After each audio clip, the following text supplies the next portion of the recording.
महाराष्ट्र नवनिर्माण सेनेचे माजी आमदार शरद पवारांच्या राष्ट्रवादी काँग्रेसचे प्रदेश सरचिटणीस आणि 8 दिवसापूर्वी भाजपमध्ये दाखल झालेले नितीन भोसले यांनी पुन्हा एकदा शिंदेंच्या शिवसेनेमध्ये प्रवेश केलेला आहे। नितीन भोसले आपल्यासोबत आहेत। नाना, काही लोक पर्यटनासाठी एखाद्या गावाला जातात, तसं तुम्ही 8 दिवसांमध्ये पर्यटन करून भाजपमधनं शिंदेंच्या शिवसेनेत का आला? हे बघा, सर्वप्रथम मी सांगतो 97च्या निवडणुकीमध्ये शिवसेनेकडून आम्ही निवडून आलो। त्याच्यानंतर लागोपाठ 3 टर्म्स शिवसेनेच्या तिकिटावरती माझ्या काकू सौ सुरेखाताई भोसले यांना मी स्वर्गीय सुरेखाताई भोसले यांना मी निवडून आणलो।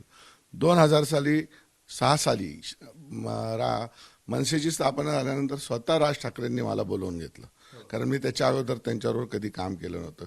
वसंत गीते, अतुल चांडकाले साहेबांकडे चल, मी त्यांच्याकडे गेलो, त्यांनी मला शहराध्यक्ष केलं, प्रामाणिक काम केलं म्हणून निवडून आलो। त्यांनी 100 तिकीटं वाटले होते, निवडून नव्हते आले लोक, पण मी वसंत भाऊ आम्ही प्रामाणिक काम केलं म्हणून लोक आमच्या बरोबर आहेत। त्याच्यानंतर 2019च्या निवडणुकीमध्ये नाशिकच्या महापौरच्या निवडणुकीमध्ये काकी 2017ला गेल्या, 18ला आम्ही माझ्या मोठ्या बहिणी वैशालीताई भोसले यांना परत मनसेच्या तिकिटावर निवडून आलं। 19ला जेव्हा महापालिकेमध्ये महापौरची निवडणूक होती त्यावेळी मी आदरणीय राजसाहेबांना म्हटलं की आमच्याकडे 5 मतं, आपल्या पक्षाची 5 मतं आहे, आपण शिवसेनेला देऊया। म्हणजे तेव्हा उद्धव ठाकरे हे सगळे एकत्र होते आणि त्यांना मदत करूया। त्याचा त्यांना राग आला, त्याच्यावरून त्यांनी मला नाही सांगता येणार असे शब्द वापरले आणि तेव्हापासून मी थांबून घेतलं त्या पक्षामध्ये काम करणं। त्याच्यानंतर जेव्हा 2 राष्ट्रवादी झाले, मला पवार साहेबांनी बोलवून घेतलं, मी त्यांना भेटलो, त्यांचे विचार आवडले, त्यांनी सांगितलं की आपण नवीन लोकांना संधी देऊ, चांगलं काम करू आणि देशाचा एवढा मोठा नेता त्यांच्याबरोबर काम करायची संधी मिळेल म्हणून मी राष्ट्रवादीत गेलो। आम्ही काम केलं, भगरेसारख्या एका शिक्षकाला आम्ही दिंडोरीमधून निवडून आणलं। इथे पण पक्षाचं काम केलं, पण जेव्हा पक्ष ह्या ठिकाणी तिकीट वाटायची जेव्हा वेळ आली मागच्या या विधानसभेला 2024च्या, तेव्हा लक्षात आलं की यांनी फक्त पश्चिम महाराष्ट्रातले सगळे तिकीटं घेतले। म्हणजे ज्या शरद पवार साहेबांचे 14 आमदार नाशिक जिल्ह्यात निवडून येत होते ते त्यांनी देवळाली असेल, नाशिकचे मी आणि गजुनाना इच्छुक होतो या ठिकाणी, आम्ही स्ट्रॉंग उमेदवार असताना ते सोडलं, पंचवटी घेतलं, गणेश गीते सारख्या बाहेरच्या माणसाला घेतलं, सिन्नरला कोंडाजी मामा आवाड सारखा एकदम स्ट्रॉंग आमच्या राष्ट्रवादीचा माणूस त्याला सोडून दिलं, बाहेरून आला उपऱ्या घेतला। म्हणजे एकंदरीत इथं पण मला जर लक्षात आलं की हे काही योग्य नाही। त्याच्यानंतर आम्ही थांबलेलो असताना त्या खैरेंनी सांगितलं, नातेसंबंध असल्यामुळे, की आपण सगळे मिळून भाजपत जाऊ, कारण तिथं आमचं जे पॅनल होतं ते स्ट्रॉंग पॅनल असतं आणि आम्हाला भसवून तिथं नेलं की आपलं तिकीट फिक्स आहे। रात्री 3 वाजता घरी मेसेज पाठवला की नाही, तुम्हाला उद्या करायला लागेल, सगळे भोसले काही यायला लागतील। आम्ही विश्वास ठेवला, कारण छक्के पंजे नितीन भोसलेने आयुष्यात केलं नाही। कोणावर विश्वास ठेवला, कोणाच्या सांगण्यावर भाजपत प्रवेश केला? शाहू खैरे आणि विनायक पांडे ह्या दोघांनी आम्हाला आश्वासित केलं होतं की आमचं फायनल झालंय, तुम्ही प्रवेश करा, आणि म्हणून आम्ही प्रवेश केला। तिथे गेलो, तिथे गेल्यानंतर गिरीश भाऊंचे माझे खूप चांगले संबंध, त्यांना तू कसं काय आला, तुमचं नावच नाही, तिकीट नाही। तेव्हा आमचे डोळे कळले की आमचा त्या ठिकाणी ह्या खंजीर खुपशाने घात केलाय। पण तोपर्यंत तुमचं गिरीश महाजन म्हणा किंवा भाजपच्या पदाधिकाऱ्यांशी बोलणं झालेलं नव्हतं। मी देवासमोर उभा आहे, मी खोटं बोलणार नाही आणि मी खरं बोलायला कोणाच्या बापाला घाबरत नाही। झालं नाही, त्याच्यानंतर आजपर्यंत त्यांचा कोणाचा काही फोनही नाही आला ना, भाजपचे आमदार, शहराध्यक्ष, पदाधिकारी, स्वतः गिरीश महाजन किंवा तुम्ही आलेत आता थांबा आपण काहीतरी, कारण माझं त्यांच्याशी डायलॉगच नव्हते कधी। आणि आम्ही जे भोसले खानदान आहे, आम्ही एकतर मूळ जुने काँग्रेसवाले होतो, नंतर आम्ही फक्त शिवसेनेमध्ये अशा पद्धतीने काम केलंय। आम्हाला तिथली संस्कृती नाही। माझे तुम्ही आजपर्यंतचे सगळे व्हिडिओ आणि सगळं जरी बघितलं तर मी आक्रमकपणे त्यांच्यावरती हल्ले केले, माझी काही कोणाशी दुश्मनी नाही।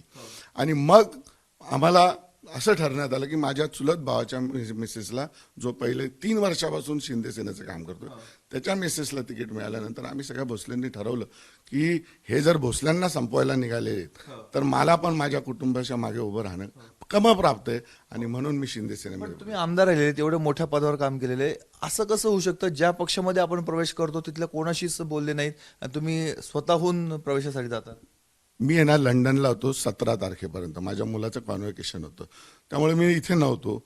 इन बिटवीन माझ्या 2 लहान भावांना बोलवून त्या खैरेंनी आणि पांडेंनी आपण असं करूया असं इतकं विश्वासात घेतलं। बरं, ते दोघांनी राजकारणात कच्चे ते, कारण ते आमच्या खानदानात माझ्याशिवाय राजकारणात दुसरं कोणी नाही, तर त्यांना असं वाटलं नातेसंबंध आहे, आमच्या वहिनींचे चुलत भाऊ लागतात, आपण एकत्र काम करू, एवढा मोठा दया देणार नाही, तो झाला।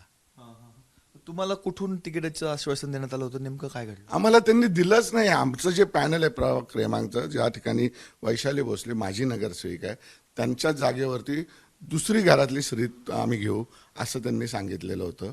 आणि हे दोन पडलेले उमेदवार आहे नाव, यतीन वाघ आणि पांडे, हे जरी माजी महापौर असले तरी मागच्या इलेक्शनला दोघे पडलेले आहेत.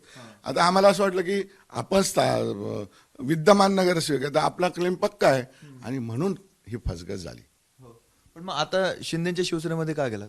शिंदेच्या शिवसेनेला विचार केला का माझ्या सख्या चुलत भावाच्या बायकोला तिकीट आहे, शेवटी मला तर काम करणे ना भोसले म्हणून, मला तर आमच्या भोसले फॅमिली टिकवायची असेल तर तिच्या मागे आम्हाला ताकदीने उभं राहायला लागेल. आणि म्हणून आम्ही गेलो आणि हाऊसमध्ये 5 वर्ष 2009 ते माझ्या शेजारच्या हाऊस खुर्चीवरती आदरणीय शिंदे साहेब बसायचे.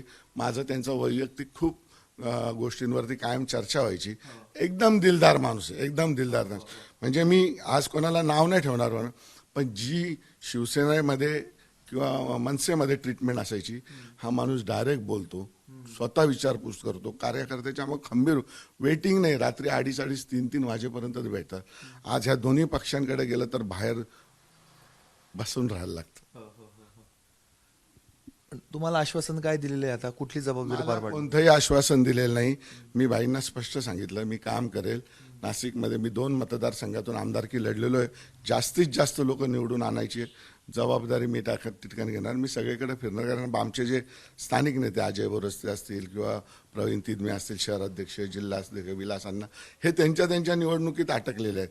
तर मी सगळ्या शहरभर फिरणार. मी हेमंत आप्पा, सुहास अण्णा कांदे, दादा भुसेंच्या नेतृत्वाखाली आम्ही काम करू आणि पक्षाला जास्तीत जास्त यश मिळवण्यासाठी प्रयत्न करू. भाजपमधून शिवसेनेमध्ये येताना भाजपच्या कुठल्या नेत्यांशी तुमची चर्चा झाली? ही चर्चा झालेली नाही. किंबहुना त्या दिवशीच्या पत्रकार परिषदेमध्ये तुमच्याकडे असेल, गिरीश महाजनांनी स्पष्ट सांगितलं की भोसल्यांचे प्रवेश केला त्यांना कोणताही शब्द देण्यात आलेला नव्हता.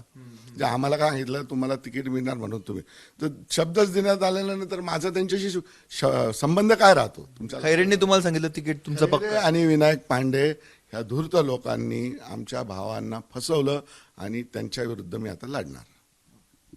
हे आहेत माजी आमदार नितीन भोसले. त्यांचं म्हणणं आहे प्रभाग क्रमांक 13च्या भारतीय जनता पक्षाच्या प्रवेशावेळेस जो गोंधळ उडालेला होता, स्वतः गिरीश महाजन यांना घेराव घालण्यात आलेला होता, त्यावेळच्या गर्दीमध्ये नितीन भोसले आणि त्यांचे कुटुंबीय देखील होते.